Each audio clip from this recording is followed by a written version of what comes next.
Well, hello. Welcome back to another Real Talk live session here on Facebook and over in YouTube. And if you are listening live and you get a little message from StreamYard, feel free. That is completely safe to acknowledge that. And that'll just let me see your name in the comments and just kind of identifies you if you have a question. So perfectly safe to do that. So welcome back. If you're a repeat listener, I'd love to have you here. And if you're watching on replay, welcome back. So just before we jump into today's topic, just a little bit of housekeeping.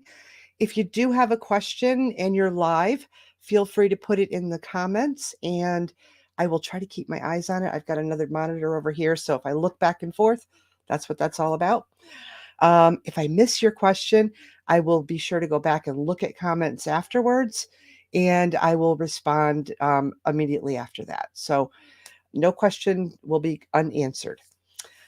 All right, so let me recap a little bit what we've done in March. If you've been following along since I think it was the 1st of March, on the first Wednesday of the month, we started talking about some really foundational elements of Weight Loss Your Way, things that you could start doing today to really get this process moving for you.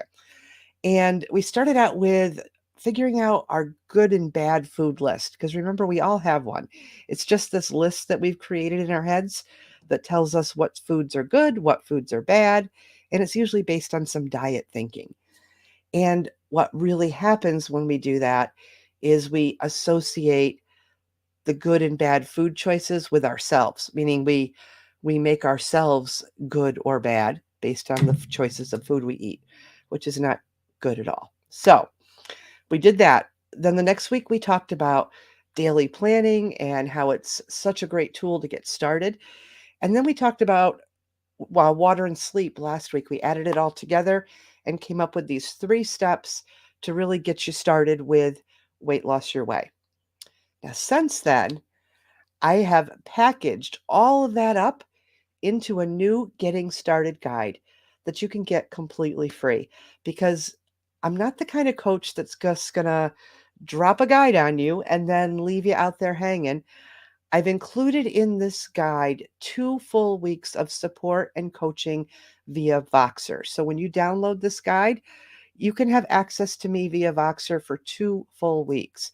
So I would so encourage you to take advantage of that feature and use it to ask your questions. If you need a little coaching or just a little support, that's what it's for. So I am going to drop that link in the comments. You'll see it pop up there, and you'll find it in the comments if you're on replay. And I've also posted it on my Facebook page, so you'll be able to find it there as well. All right, so thank you so much, and I hope to see you grab up that guide and so you can get started today. So today, let's continue on with this theme and staying with our 3 foundational elements, and specifically, what is some of the really common hurdles that most people experience when they start the practice, because it is a practice, of writing a daily food plan. Now, this is what I see most often. So your daily food plan, as we learned in past episodes, is a tool to help you learn to be intentional about your food choices, to really kind of take control of your food rather than feeling like it controls you. It's like this act of writing it down and then following it that teaches your brain that, yeah, you really are in charge. This is your decision. And that takes practice. That just doesn't happen overnight. And there's a lot to learn through this process.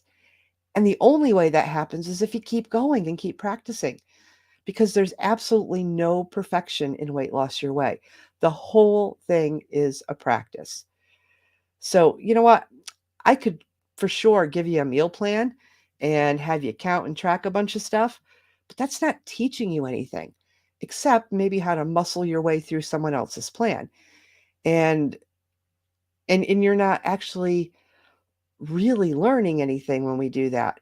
Now, I know most of us are also probably pretty good at doing that. I know I was. I was a champ. I had a lot of practice. That's how I thought I needed to lose weight most of my adult life. So I was really good at checking the boxes, and I'd even lose a little weight until I couldn't. And I think that's most people's experience. So I'm suggesting you create the plan based on your life, your needs, your wants and desires, not somebody else's. And that might feel hard, especially in the beginning.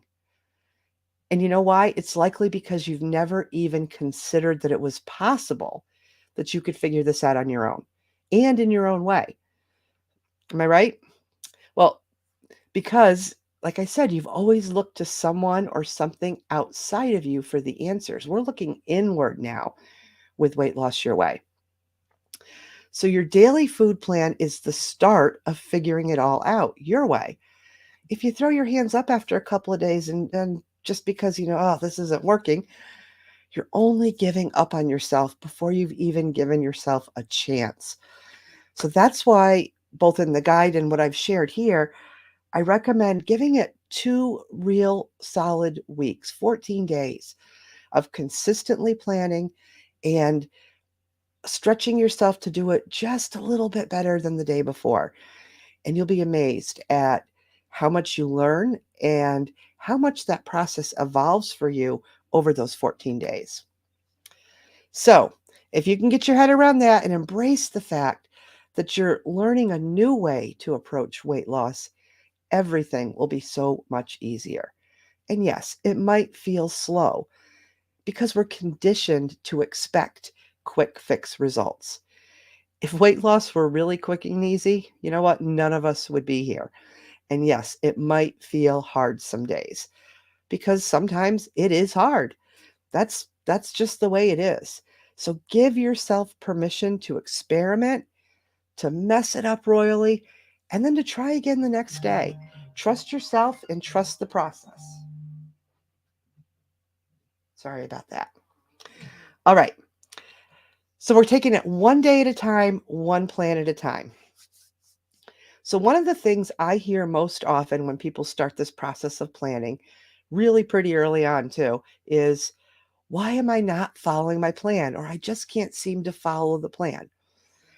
And, they say things like, I've started out feeling really good about it.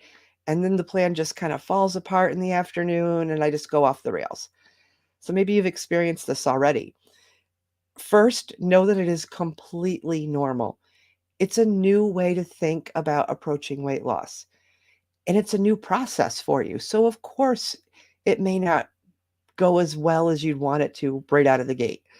And second, we need to start figuring this out by taking a look at the question that you're asking yourself. That's like the best place to start. Like, how are you wording the question?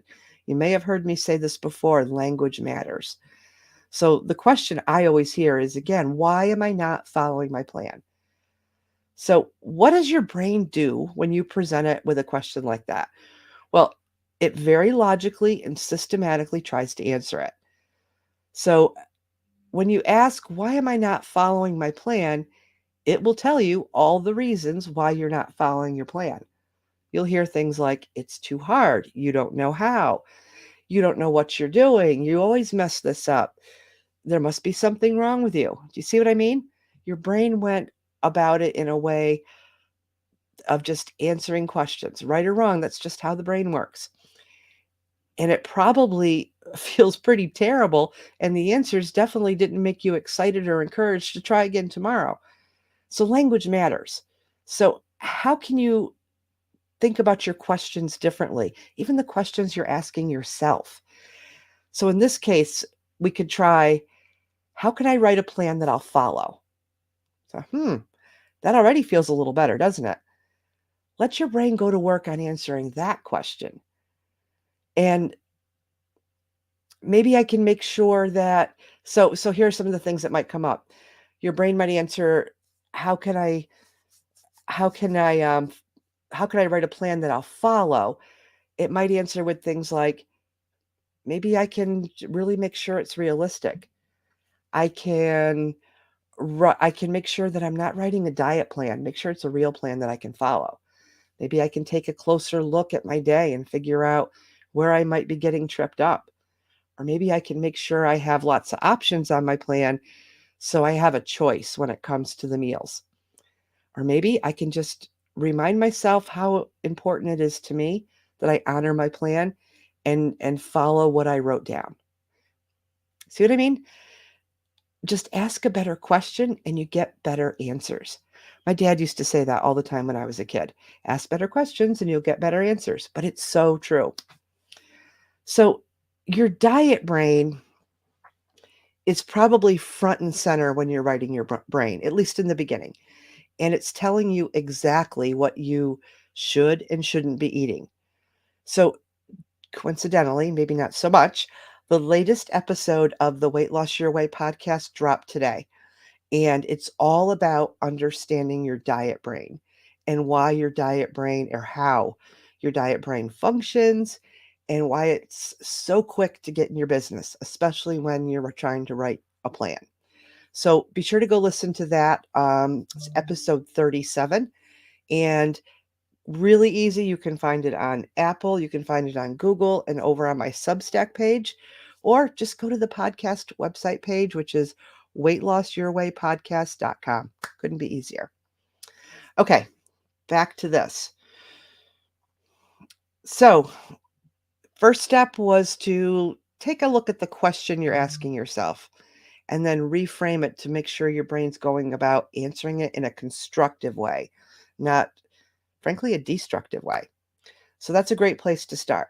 The next thing you can do is take a really close look at the past plans. Maybe it's just one or two that you have, that's fine. But look at them with an objective eye. What I mean by that is, did you plan for carrots and celery sticks for lunch, which you don't even like? And then when lunchtime rolled around, you just said, oh, the heck with it and ordered out. That's a diet plan. That was your diet brain in charge when it wrote down carrots and celery sticks for lunch. So take note of that. See how often you've done that throughout the data that you have, the number of plans that you have. Another one that might show up is, are you currently having a snack in the afternoon? And but you didn't plan for a snack because you're thinking, well, I shouldn't need a snack or I should cut snacks out. Again, that's your diet brain thinking. What we want to do is make this plan really real. Because what happens when you cut that snack out and you're used to having it, you end up having it anyway. And then you beat yourself up because you didn't follow your plan.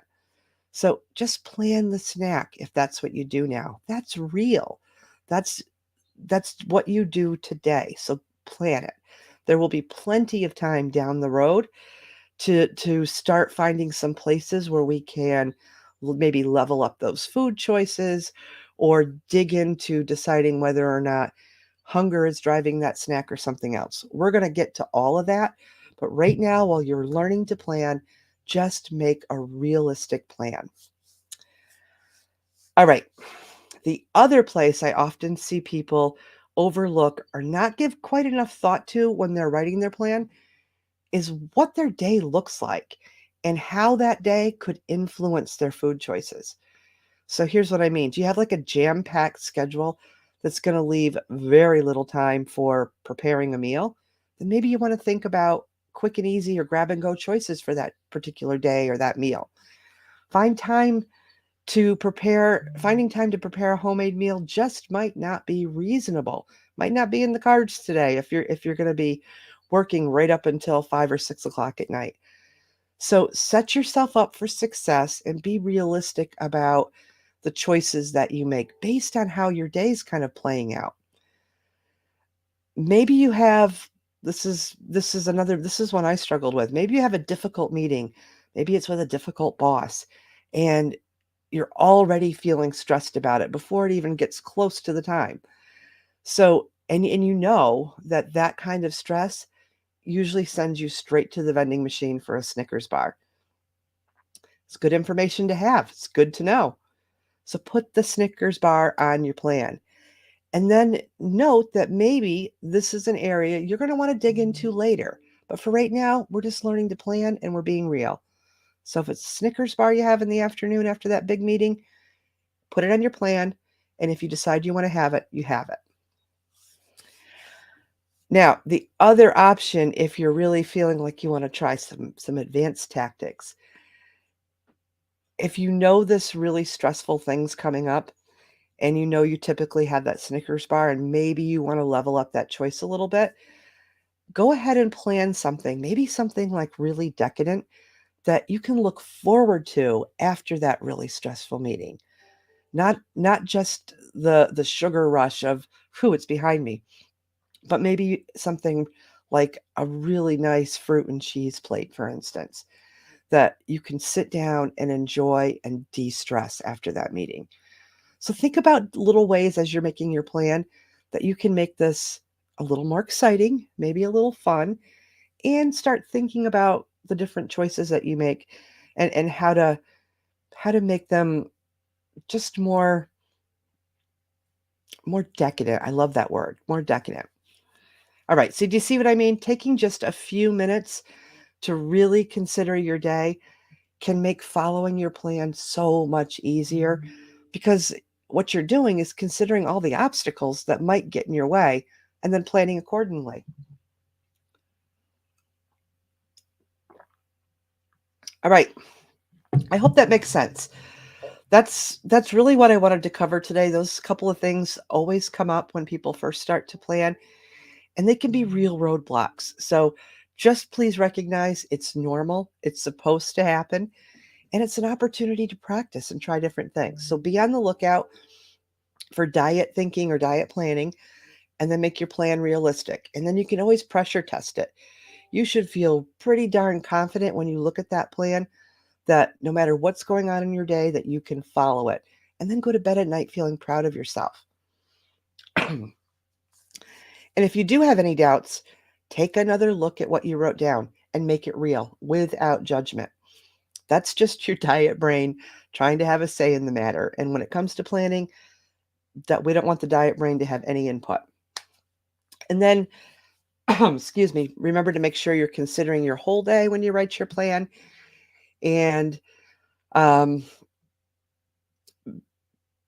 sorry, I lost my place. Make sure you consider your whole day when you write your plan. And if what you've planned actually makes your day harder or requires everything to go perfectly for you to follow it, it's not realistic. So you just need to go back and retool it just a little bit. Okay, one couple of last things. Don't forget to give yourself a great big pat on the back at the end of the day, too. That's really important. You're taking a big step here, and you deserve to give yourself credit every step of the way. And then don't forget, grab that getting started guide. It kind of takes everything that I've talked about in the last 4 weeks here on Real Talk, put it into a written guide, and best of all, it comes with that 2 full weeks of Voxer support. So the link is in the comments. If you can't find it, just message me and I will get it right to your inbox. All right, everybody. Until next time, have a great week.